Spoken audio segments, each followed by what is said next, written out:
¿Cómo les pareció el examen? ¿Verdad que estuvo muy largo? ¿Sí será que estuvo largo? Fueron preguntas parecidas a las del taller, ¿no? No lo he calificado aún, pero voy a mirar cómo les fue y de todos modos, si veo que hubieron muchos errores, pues yo califico con una métrica más generosa, digamos. Para el último corte va a ser un Profe, examen más. ese parcial estuvo re largo. Sí, ¿verdad? Es que yo pensé, bueno, como son parecidas a las del taller, ya todo el mundo, mejor dicho, llega y de una a escribir la respuesta de una vez. No había que pensar. Pero de todos modos, tengo que mirar cómo les fue, no lo he revisado aún. Pero de todos modos, si veo muchos errores, como les digo, voy a usar una métrica que no los afecte mucho. Y para ese tercer corte, entonces voy a hacer un examen más corto, ¿sí? Pero entonces con menos tiempo también. Un examen de 1 hora, con 2 o 3 preguntas, si a ustedes les parece así mejor, para no complicarnos mucho. Pero con un tiempo de 1 hora nomás. Preguntar lo que hay que saber, algo Profe, concreto y listo. ahí, buenos días, profe. Profe, mejor un examen de 3 preguntas con 2 horas, profe. ¿Será? Pero si son 2 preguntas o 3 preguntas de 1 hora, así que sean parecidas a las del taller, ¿no? Para que no gaste, ¿para qué va a gastar usted 2 horas si puede hacerlo en una?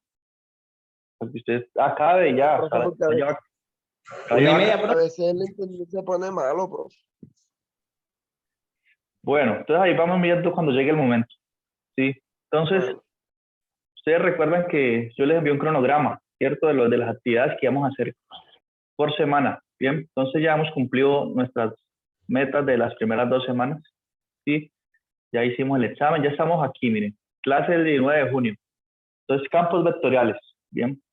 Ya sabrán que la próxima clase será integrales de línea y así sucesivamente. Hemos avanzado, hemos pasado ya el tercer corte, ¿sí? Y aquí está este es ¿cómo es que llamamos a esto? ¿El cronograma o contenido programático, ¿no? Este es el contenido programático del curso y comenzamos aquí con campos vectoriales hoy, que es la sección 15.1, ¿sí? La idea es usar estas 2 horas para ver esta sección. Si terminamos antes, pues bien, pero si terminamos antes, mucho mejor. Si no, pues ocupamos las 2 horas para terminar esta sección 15.1. ¿Listo? Para que la próxima clase ya comencemos aquí en la 15.2. Yo me he puesto a ver, pues, yo les envié un cronograma con el tiempo que tenemos a disposición, ¿no? Solo se extendió el calendario hasta el 10 de julio. Sí, con ese tiempo es que se está trabajando. Entonces, nosotros seguramente vamos a alcanzar a ver hasta el teorema de Green. Bien. Porque si nosotros pudiésemos adelantar un poco el examen, hasta sería mejor. Sí, porque es que el 10 de julio el sistema cierra. Yo creo que nosotros vamos a tener que hacer una modificación. Hacer un parcial, por ejemplo, al grupo N, el 8 de julio, para mí sería muy complicado. Porque yo tengo que a los 2 días entregar las notas y tengo 5 cursos. Entonces, sí, nos va a tocar como hacer el examen, más bien en las fechas, les voy a decir, como es un examen corto además, pues, en esa semana si pudiésemos, el 3 de julio, ¿sí? De pronto hacer el examen, sería muy bueno para mí y yo creo que para ustedes también, terminar ya por fin, ¿cierto? Yo voy a escribir, voy a hacer las modificaciones aquí, en látex, de este cronograma. Es que O yo me sea, profe, puse el a 3 ver de julio hace el parcial. ¿cómo? El 3 de julio hacemos el parcial. Es una propuesta, sí, voy a escribirla y les envío. Porque es que el 10 de julio yo tengo que subir nota al sistema y yo tengo 5 grupos y son grandes. Entonces, si yo hago un examen el 8 de julio, mejor dicho, no alcanzo a subir notas o no puedo dormir, pues. No puedo dormir unos 3 días, ¿sabes? Calificando día y noche. ¿Ustedes imaginan uno calificando cansado? Pero, Empiezo a profe, usar la métrica, me toca usar la métrica binaria. profe, ¿Saben que cuál es la necesita como métrica ese binaria? parcial que estuvo re largo. Sí, uno calificando cansado usa la métrica binaria. ¿Sí? ¿Saben cuál es esa, no? Uno mira la respuesta, si uno hace el solucionario y compara. Si no le dio la respuesta, pues 0, y si le dio, pues 1. Esa es la métrica binaria. Pero eso no, a eso no queremos llegar, ¿cierto? Voy a hacer un parcial más corto entonces. Pero si ustedes se fijan en el examen, voy a proyectarlo aquí, pronto para defenderme un poco de que no, tampoco yo quería, pues, corchar a nadie, ¿no? Vamos a Profe, mostrarles el parcial. difícil no estaba. Lo que estaba era muy largo. Ya, Uy, profe, que ese parcial Sí, está pero está demasiado muy largo. largo. vamos a mirar, por ejemplo, hay un punto, miren, voy a proyectar aquí el parcial, uno de los parciales. Entonces dice, bueno, tal vez estos dos podría tomar tiempo, ¿sí? Aunque son parecidos, solo que en el taller aparecía raíz de y sobre x, y aquí raíz de x por y, pero digamos, en cuanto a metodología es como la misma idea, igual es. Pero puedo aceptar que sí, que toman tiempo, ¿cierto? Pero por ejemplo, el punto 2.1, el punto 2, todo este punto 2, yo creo que alguien que haya hecho el taller y lo podía hacer en 10 minutos este ejercicio, todos los dos ítems. No, sí, profe, ese ejercicio está Pero igual. le voy a decir por qué. Porque este que parece largo aquí, yo lo copié y lo pegué del taller. Sí, O ese sea que, está igual que el taller. entonces, ¿qué pensé? Yo dije, bueno, este para el que hizo el taller, el que estuvo atento, el que sabe que eso existe en el taller, ¿qué tenía que hacer? Pues simple, tomar una foto al taller así, ya. Esto estaba hecho, se demoraba lo que demoraba tomar una foto al taller, ustedes ya lo han resuelto, todo el mundo tenía acceso a este ejercicio solucionado. Eso no demoraba nada. Y este aquí era por una sustitución trigonométrica, entonces, polares. Entonces era nomás hacer el cambio, analizar la región, ¿sí? Y mire lo que demora. Voy a hacerlo aquí para que ustedes no digan que yo estoy exagerando, ¿no? Miren, ustedes llegaban y colocaban aquí, era de 0 a 2, que yo hice la corrección ahí en el examen, de 0 a 2, y la variación de y era desde menos esa raíz, era la circunferencia que está acá en el lado izquierdo del plano. Sí, o sea, voy a señalarla. Esta, miren, esta parte. Y esta era la región ahí en esa integral. Entonces ustedes decían, bueno, en este caso, digamos, teta tiene que variar puede ser así, ¿no? De menos pi a pi, ¿sí? De menos 90 a 90. Entonces ustedes pueden decir así, la integral queda de menos pi a pi. Y el radio pues varía de 0 a 2. 0 a 2. R de teta. R de teta. Y recuerden que estamos integrando qué función, la función coseno de x cuadrado más y cuadrado, ¿cierto? Entonces sabemos que x cuadrado más y cuadrado en polares es r cuadrado. Miren que llevamos apenas 2 minutos. Coseno de r cuadrado aquí. Listo. Tan, coseno de r cuadrado. Y ya, planteo la integral. Ahorita resolverla sencillo porque hace la integral interna primero. Entonces tiene coseno de r cuadrado por r. El r está por fuera de la función coseno. Entonces usted se da cuenta que debe hacer una sustitución. U igual a r a la 2. Entonces de u es igual a 2r. Usted tiene 2r por dr. Y ahí usted tiene, aquí tiene el r por dr. Entonces esa integral que está en la cajita se puede escribir como la integral de, hallemos la antiderivada nomás, la integral de coseno de u sobre 2. O sea que esa integral vale coseno de u, perdón, la integral de coseno de seno, entonces valía seno de u sobre 2. ¿Y u quién es? U es r cuadrado, entonces eso al final daba seno de r cuadrado sobre 2. Evaluado cuando r es 0 y r es 2. Aquí le da seno de 4, pero no importa, ustedes han expresado. Y la otra integral, ¿cuánto mide este intervalo? Eso mide pi menos pi, mide 2pi. Entonces a la final queda por acá multiplicado por 2pi. A la final eso viene quedando, seno de 0 es 0. Entonces queda seno de 4 sobre 2 por 2pi. Seno de 4 sobre 2 por 2pi, pero este 2 se cancela con este. Entonces queda seno de 4 por pi. Y mire, ya se acabó. Y este otro, les digo aquí, no todo el mundo había hecho el taller o ni sabía que esta pregunta estaba en el taller, ¿no? Habrá algunos que no, como a veces se dividen el trabajo, yo les dije, hagan el trabajo a conciencia, todo el mundo Pues sepa. buenos días, qué pena, ¿cuál fue el resultado? Pi por seno de 4. Entonces, y este aquí era simplemente saber que lo hicieron en el taller tal cual. No le cambié ni un numerito. Era tomar la foto y ya. Entonces, este ejercicio salía muy rápido. Ahora, este punto 3, es que a los que les tocó este examen es igualito al del taller, solo que aquí cambié la función de densidad. En el taller aparecía K por Y, y aquí coloqué K por X cuadrado más Y cuadrado. Pero, de hecho, con esta función de densidad era más fácil porque si ustedes pasaban a polares, analizaban esta región y pasaban a polares, ya salía una integral como la anterior sencilla. ¿Y qué más hay así? Bueno, tal vez calcular estos momentos, tomaba su tiempito.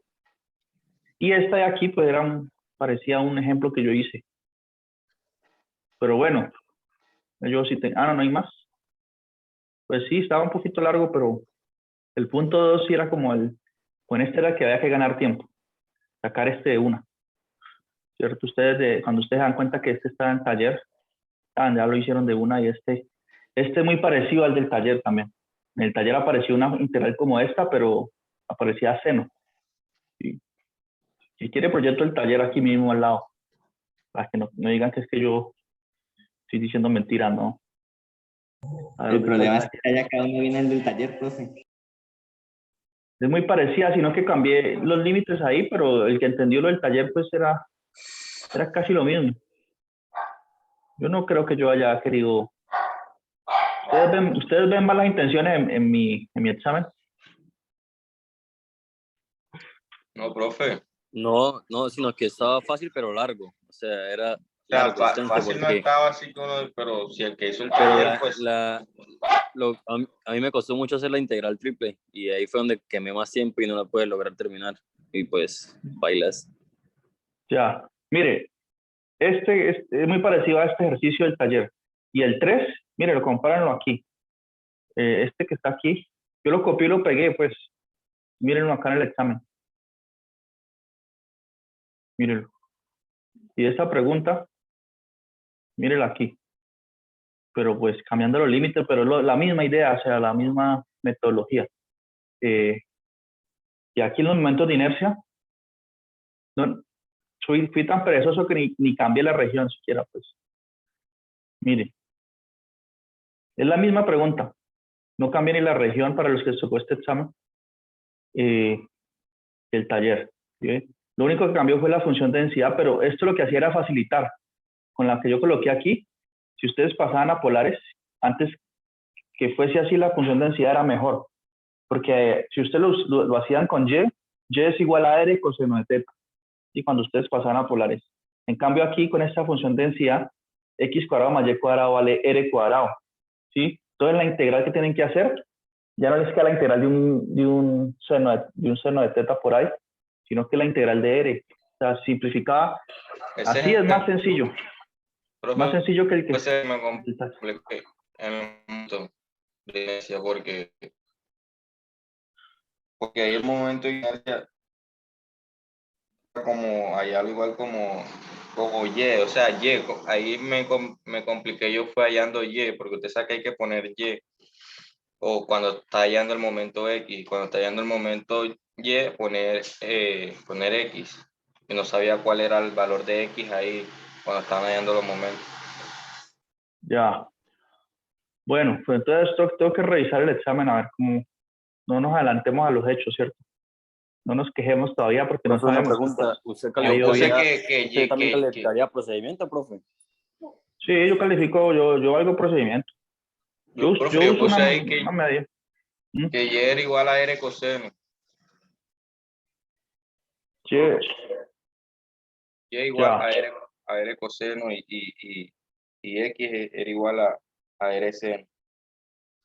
Ah, bueno, y llega a lo mismo, sí. También Sí. funciona.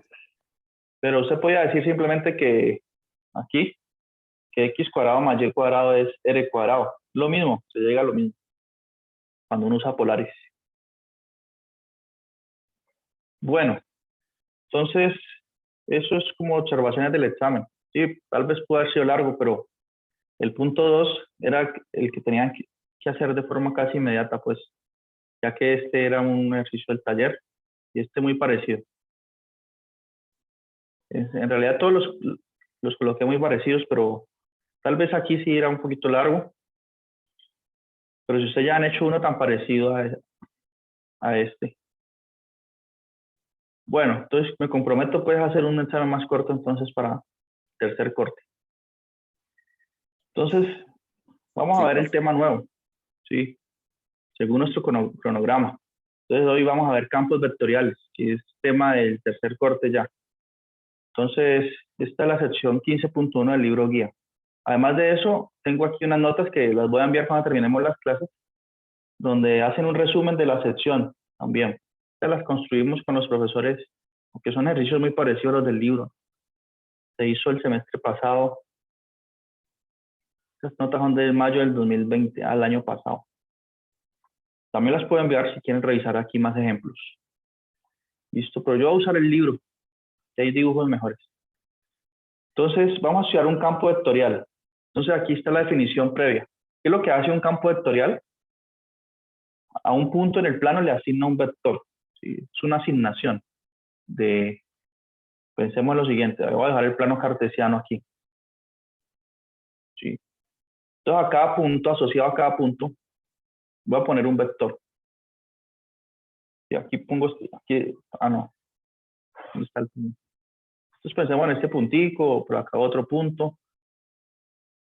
Por acá otro punto el que está en el plano, tiene dos coordenadas x, y. Y les pongo un vector asociado, ¿sí? Entre más grande sea la magnitud del vector, podemos pensar el vector como una fuerza sobre el punto. Si el vector es muy largo, pues mayor es la fuerza que se actúa sobre el punto, ¿sí? Así.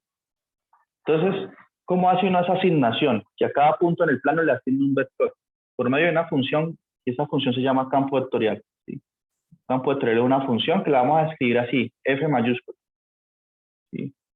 Entonces tenemos que decir, f mayúscula asigna el vector, ¿cierto? Entonces, le asigna un vector a un punto. Entonces pensemos en este punto que tiene una coordenada x, y. Entonces el campo vectorial dice, bueno, a ese punto de x, y le voy a asignar un vector, y ese vector pues tiene dos componentes también, ¿sí? Porque recordemos, cuando uno tiene un punto en el plano, uno lo puede ver como punto o como vector. Porque yo puedo decir, asociado a ese punto, o viendo este punto como vector, el vector asociado a él es el que sale del origen al punto. Tenemos las dos connotaciones para un punto en el plano. O lo veo como punto, o lo veo como vector. Cuando lo veo como vector, el vector es el que va del origen al punto, ¿sí? Entonces ese vector, pues uno lo pone aquí. Uno lo puede mover. Lo que importa es su magnitud. Un vector es una flechita. Lo que nos importa es su magnitud, qué tan larga es, y la dirección, ¿sí? Entonces,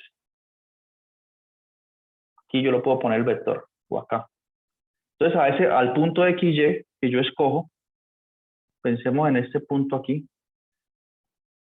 voy a asignar un vector, entonces tengo que decir cuál va a ser la coordenada X y Y de este vector de acá. Entonces, eso lo defino por medio de un par de funciones, de dos variables. ¿Sí? Venga, yo voy a mirar la notación que usa el libro para usar la misma. Bueno, aquí empiezan a dar ejemplos. Entonces, ya revisamos todos esos dibujitos que están aquí, pero creo que es la letra M y N. Entonces, voy a usar esta notación. Entonces, el campo le asigna a ese punto de XY un vector de la siguiente manera.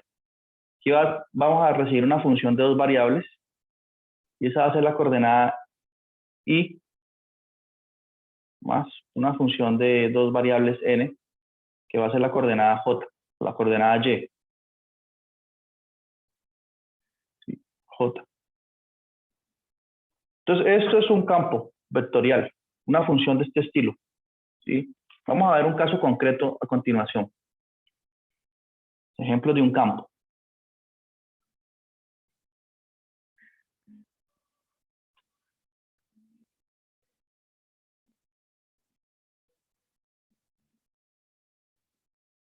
Entonces, miremos aquí este ejemplo 1. Dice, dibujar algunos vectores del campo vectorial dado. Entonces, miren, aquí está la función campo. Bueno, mejor no usar esa palabra, porque el campo no es función, que una función asigna un punto en un punto, un número en un número. En cambio, esto está tomando un punto de dos coordenadas y lo envía en un vector. ¿Sí? Esto es un ejemplo de un campo. ¿Sí? El punto de XY, al punto de XY le asocia el vector menos Y más X, J, menos YI más XJ. ¿Eso qué quiere decir? Eso quiere decir, voy a escribir el campo aquí, FXY. Ahí se está usando la notación, digamos, una notación del álgebra. Ustedes ya vieron el álgebra lineal, este I más XJ. Esto es lo mismo que decir que al punto de XY se le está asociando el vector con entradas menos Y en la primera entrada y X en la segunda. ¿Sí? ¿Por qué? Porque es que esos vectores I, J que ustedes ven aquí, sí, son vectores. I es el vector cuya primer componente es 1 y la segunda es 0. Son los vectores canónicos de R2. ¿Sí? Son la base de ese espacio vectorial, viendo a R2 como un espacio vectorial. Cualquier vector se puede escribir como combinación de estos dos. Son la base. Entonces, cuando yo coloco menos Y por I, ¿qué estoy haciendo? A este vector I lo estoy multiplicando por menos Y, porque Y es un número real. Entonces, cuando yo coloco aquí menos YI, es como multiplicar por menos Y el vector. ¿Y esto qué me da? Eso me da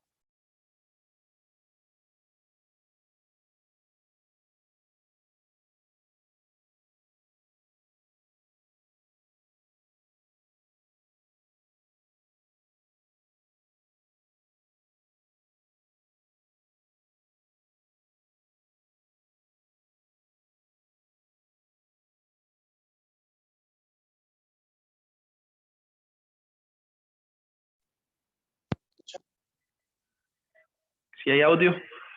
Sí, profe. Ya, bueno. Entonces, cuando uno habla de menos Y, recordemos, Y es un vector. ¿Qué vector es ese? El vector de entrada 1, 0. Y cuando yo digo menos Y por I, me estoy refiriendo a que ese vector lo estoy multiplicando por menos Y. Entonces me queda menos Y en la primera entrada. Sí, voy a escribir aquí menos Y en la primera entrada. Y menos Y por 1 es menos Y. Y menos Y por 0 es 0. Entonces me queda ese vector. Y cuando yo digo X por I, por J, perdón, este vector lo estoy multiplicando por X. Y eso me queda 0 por X, 0. Y X por 1 a X. ¿Sí? Entonces cuando sumo esos dos vectores, este de aquí y este de aquí, ¿por qué los sumo? Porque aquí están definiendo una suma. Entonces me da esto. Eso es una simple notación. Nosotros no tenemos que pensar en todo lo que está detrás de esta notación, ¿sí? En todo esto que dice aquí. Simplemente uno ya sabe que, hice menos Y, bueno, entonces un vector cuya primer componente es menos Y. Y cuando dice XJ, pues la segunda es X. El libro usa las dos notaciones, aunque principalmente usa esta que está acá. Bien, entonces, ¿qué está pasando? Yo hablé de una asignación, ya que a un punto le estoy asignando un vector. Entonces, pensemos cómo es que está ocurriendo eso. Entonces, escojamos un punto aquí en el plano, analicemos la definición. Entonces, voy a escoger aquí el punto, este punto. ¿Sí? Este punto tiene coordenadas 1 en X, 0 en Y. ¿Cierto? Voy a evaluarlo en el campo vectorial. Entonces, ¿cuánto me da F evaluado en ese puntico? En 1,0. Entonces eso me daría, como en este caso y vale 0, me daría 0 por i más 1 por j. 1 por j. Que ya sabemos que esto no es otra cosa que el vector cuyas componentes son 0 y 1. ¿Sí? Entonces, ¿qué pasó? A este puntico se le asoció esto aquí, que es un vector. ¿Y cómo grafico ese vector y cómo hago la asociación? No está claro aún, ¿cierto? Entonces, veamos. Grafiquemos el punto asociado a este vector. El punto 0,1 es este. 0 en X, 1 en Y. ¿Sí? Entonces, a partir de él sale un vector. O veamos el vector. Aquí hay un vector. Eso es un vector. ¿Cuál es? Ya ubiqué estas coordenadas 0, 1, 0 en X, 1 en Y. Trazo el vector que va desde el origen a este punto. ¿Sí? Y resulta que ese es el vector que le estamos asociando, ese vectorcito que está ahí es el que le estamos asociando a este punto. ¿Sí? Porque el campo se evalúa en el punto 1, 0, y que su gráfica es aquí, y nos arrojó este vector. Entonces a ese punto le estamos asociando ese vector. ¿Listo? Y así puedo continuar haciendo el procedimiento. Y a cada punto en el plano, por acá seguramente a este punto, el campo, no sé, no estoy seguro, pero el campo le asociaría un vector así. Y así sucesivamente voy generando un campo de vectores en el plano. ¿Sí? Es el proceso de asignación. Entonces, uno, ¿por qué estudia esto? Bueno, porque muchos fenómenos físicos se definen a partir de un campo, ¿no? Por ejemplo, si uno mira un río, y por la superficie del río, como que el agua va lento, ¿cierto? Miremoslo desde, vamos que aquí estamos viéndolo desde la perspectiva, digamos, aquí es la superficie del río, aquí es una capa más profunda, por acá es más profundo aún, ¿sí? Entonces, miren, en este sencillo fenómeno, por acá la corriente como que es suave. Uno puede asociarle un campo vectorial donde las flechas sean pequeñitas acá arriba, porque en la superficie del río la corriente no es tan fuerte. Y a medida que hay más profundidad, por ejemplo, ya el campo de fuerzas es mucho más, ya la corriente es mayor, entonces le asociamos vectores más grandes. Y por acá, entonces la corriente es mayor, la asocio, por ejemplo, vectores más grandes. ¿Sí? Entonces en la vida es común que ocurran estos fenómenos. O por ejemplo, cuando uno tiene un tanque lleno de agua y lo vacía, ellos tienen un punto en la parte inferior del tanque, tiene un agujero para uno vaciarlo, ¿no? Entonces uno drena aquí todo el agua, digamos, para lavarlo, para cualquier cosa. Entonces cuando uno coloca a drenar el agua del tanque, inmediatamente eso define un campo de fuerzas en el interior, las corrientes de agua en el interior del tanque. Entonces todas las flechas apuntan hacia acá y el agua empieza a fugarse. Entonces empieza por acá a salir el agua. Por ahí todo se empieza a ir. Entonces, de forma natural, aparecen esos campos vectoriales. Bien, un campo de fuerzas. Listo, entonces eso es lo que vamos a intentar modelar, estos fenómenos, ¿sí? Por medio de las funciones que se llaman funciones campo. Y estas funciones de campo vectorial dependen de dos variables, o también puede depender de tres. Estos campos puede depender de X, Y y Z. ¿Sí? Cuando depende de dos variables de X y de Y, pues sucede lo que les mostré hace un momento, que a un punto en el plano se le asocia un vector. Y cuando tenemos X, Y y Z, pues sucede que a un punto a un punto que está en el plano de 3 dimensiones, a un punto que está, o sea, en el espacio tridimensional tenemos un punto, y a ese punto pues le asociamos un vector también tridimensional, ¿sí? Está este punto acá. Entonces este campo de 3 dimensiones le asocia un vector a ese punto, que puede ser así. Entonces tenemos los dos tipos de campo. Entonces el campo a un punto le asocia un vector, ¿sí? Y queremos modelar este tipo de fenómenos. Ahora, por ejemplo, surgirán otras preguntas. Por ejemplo, ¿qué pasa si yo coloco dentro de este tanque una bola, algo así, por aquí? ¿Sí? Entonces, esta bola va a ser sometida a las fuerzas a estas fuerzas que son estos vectores. ¿Sí? Digamos, yo coloco a drenar el tanque. Si yo coloco una bola por aquí, pues esa bola va a terminar en esta esquina. Y va a terminar por aquí. Es natural. ¿Y por qué? Porque ella está sometida a ese campo que está actuando aquí en el agua. Y a ese conjunto de flechas. Entonces, más adelante nosotros vamos a ver que si queremos calcular, por ejemplo, el trabajo que realiza este campo de flechas sobre esta bola, ¿sí? Tenemos que hacer una integral de línea. ¿Por qué? Porque el trabajo en física es que fuerza por distancia. Entonces nosotros tenemos que decir, bueno, si la bola está aquí, en ese instante le actúa tal vector. Si la bola llega más acá abajo, actúa otro vector, ¿sí? Con una fuerza mayor o menor. Entonces tenemos que analizar la fuerza que actúa sobre la partícula en cada instante de tiempo o en cada posición en que ya esté. Entonces tenemos que hacer una integral de línea, donde esta curva que está aquí es el camino que describe la bola en este campo. Digamos que la bola viene y hace estos movimientos. Entonces tengo que integrar sobre ese movimiento que hizo la bola en ese tanque, que fue sometida a ese campo de fuerza. Bien, esa es como la idea del curso en estas siguientes clases. Bien, entonces vamos a estudiar los campos y sus propiedades, ¿no? Hay campos vectoriales que son conservativos. Ya veremos qué quiere decir que sea conservativo.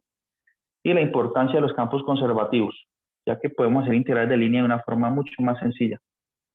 Porque cuando un campo es conservativo, hacer una integral de línea es sencillo porque es como el teorema fundamental del cálculo, ¿sí? Ustedes se acuerdan que si uno tiene una integral f y una función, digamos, f por dx, ¿sí? Una función, integrándola de a a b, allá en el curso de cálculo integral del semestre anterior. Entonces esa integral va a dar f mayúscula evaluado en b menos f mayúscula evaluado en a, donde f mayúscula es una antiderivada de esta función f, ¿sí? Que uno evalúa lo que hemos hecho todo el tiempo, ¿no? Las integrales dobles. Hallamos la antiderivada y evaluamos en el extremo superior y restamos cuando evaluamos en el extremo inferior. Entonces, cuando un campo vectorial es conservativo, que ya veremos esa definición, y nosotros estemos hallando una integral de línea, también tendré que explicar cómo es que se hace una integral de línea. Entonces, yo tengo el campo y por un ds, es la notación que se usa. Entonces, resulta que si el campo es conservativo, él tiene asociado a él una función potencial. Entonces, la integral va a depender solamente, no de la trayectoria que siguió la partícula, y de ese camino C que está ahí, que yo estoy integrando sobre una curva. Estoy pensando en el ejercicio de calcular el trabajo que realiza un campo sobre una partícula, si la partícula se movió así. Entonces resulta que cuando el campo es conservativo, no importa cuál fue el movimiento que siguió la partícula, importa solamente el punto final e inicial. ¿Sí? Entonces es una gran ventaja para hallar integrales de línea. Entonces es parecido a esto, que para hallar esta integral importa solamente conocer la antiderivada y evaluar en los extremos. ¿Sí? El punto final, el b y el inicial. Entonces tiene como un paralelo con esta teoría aquí. Entonces eso es como lo que vamos a ir haciendo en estas clases siguientes. Ya, apenas hice una introducción, que no nos alcanzó el tiempo, ya va a cortar la llamada en 5 minutos. Pero ahorita que volvamos, vamos a ver estos ejemplos. Miren.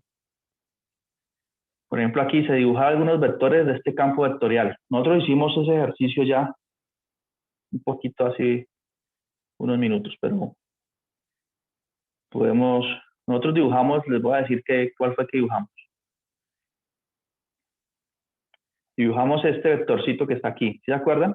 Que este es el punto 0,1 y a él está asociado un vector hacia arriba. A ese lo dibujamos, ¿sí? Aquí el libro dibuja más, pero él sigue otra estrategia, ¿sí? Él sigue la estrategia como de dibujar los vectores del campo, pero usando un concepto como de curva de nivel también. ¿Sí? Porque ellos dicen, bueno, ¿qué dijeron ellos? nosotros sabemos que el campo a un punto le asigna un vector, que es este vector, ¿cierto? ¿Cuál es la magnitud del vector? Entonces, si uno tiene un vector, para ese caso concreto que es menos y, x, este fue el campo que nosotros acabamos de analizar, que al punto xy le asigno este vector. La pregunta es, ¿cuál es la longitud de estos vectores? Entonces, por definición, uno usa esta notación para referirse a cuál es la longitud del vector. La longitud del vector es la raíz cuadrada ¿de qué? De cada una de las componentes del vector al cuadrado. Aquí, más x cuadrado. Y eso da raíz cuadrada de y cuadrado más x cuadrado, que lo puedo escribir así nomás. ¿Sí? Entonces, ¿qué hicieron en el libro? Aunque nuestro interés no es muy especial no estamos especialmente interesados en graficar campos, pero sí sepamos por lo menos cuál es la idea. La idea es que ellos dijeron, bueno, calculemos la norma del campo, que ya sabemos de dónde viene esta raíz de x cuadrado más y cuadrado, e igualémosla a un c, ¿sí? A este nivel, digamos, vamos a graficar todos los vectores de mi campo que tienen longitud c. C puede ser 1, 2, 3, 4, 5, ¿sí? Entonces, nos damos cuenta que todos los vectores del campo que tienen longitud c, o todos los puntos del campo, o sea, ahorita me explico mejor. Voy a hacer un dibujo acá para que se entienda mejor. ¿Cuál fue lo que ellos hicieron? Digamos que yo quiero graficar el campo, pero quiero analizar primero todos los puntos x y que están en el plano, a los cuales el campo les asigna un vector de longitud 1. Entonces yo pienso en esta circunferencia. Porque si yo igualo esto aquí a 1 y elevo al cuadrado a los dos lados, todos los puntos x y que satisfacen esta ecuación son los que están aquí en la circunferencia de radio 1. Entonces, ¿qué estoy diciendo con eso? Que es todos estos puntos del plano, todos esos puntos x y, todos esos puntos que están ahí, el campo f le está asignando un vector que tiene longitud 1. ¿Sí? Porque así lo he construido. Le está asignando un vector de longitud 1. Entonces yo sé que a este puntico le asigno un vector de longitud 1. Digamos que esa es la longitud 1. Pues yo no sé la dirección, ¿no? Pero sé que todos los de aquí tienen dirección 1. Perdón, longitud 1. Y todos. Y si yo escojo, digo, bueno, ahorita voy a ver cuáles son los puntos que están en el plano a los cuales el campo les asocia un vector de longitud 2. Entonces, ¿qué hago? Lo mismo. Calculo la norma de esos vectores, lo igualo a 2. Y así voy construyendo una gráfica que es como la que está aquí. Sí, pero nosotros no estamos especialmente interesados en graficar, pues. Pero lo único que digo es, miren, este sencillo campo vectorial que está aquí, y este que está aquí. Miren, este F, si lo graficara, define este conjunto de flechas de esta forma. ¿Listo? Conjunto de flechas así, como una especie de remolino. ¿Sí? Y a medida de que escojo puntos en circunferencias que están más grandes, él les asocia vectores aún más grandes. ¿Sí? Porque es el comportamiento de este